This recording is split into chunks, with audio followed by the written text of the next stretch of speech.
அட போங்கய்யா, நீங்களும் உங்க மேட்சும். இப்படி வந்து நம்ம எல்லாம் புலம்புற மாதிரி தான் India vs Australia third test match வந்து ஆயிப்போச்சுங்க.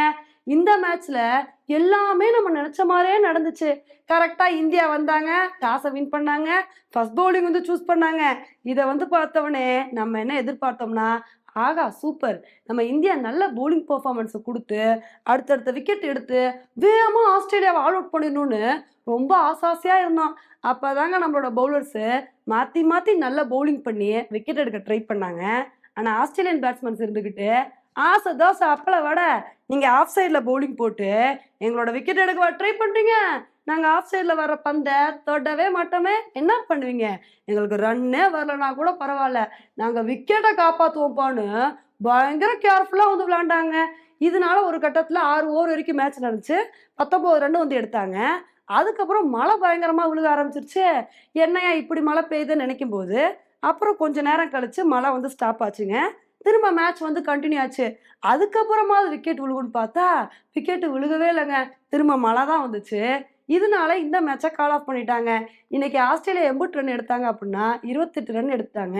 ஆனா நம்ம இந்தியானால ஒரு விக்கெட் கூட எடுக்க முடியலங்க. ஆனா நம்ம இந்தியன் பவுலர்ஸ் என்ன தப்பு பண்றாங்க அப்படின்னா, கொஞ்சம் பால ஷார்ட்டா போடுறாங்க. கொஞ்சம் பிச்சில் ஏத்தி போட்டாதான் கொஞ்சம் விக்கெட் விழுறதுக்கான வாய்ப்பாவது கிடைக்கும்.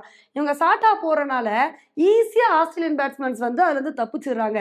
அதனால இனிமேலாவது கொஞ்சம் கான்ஃபிடென்ட்டா நல்லா பவுலிங் போட்டாதான் நம்மனால விக்கெட் எடுக்க முடியும். இல்லைன்னா ரொம்ப கஷ்டமா வந்து போயிடும்.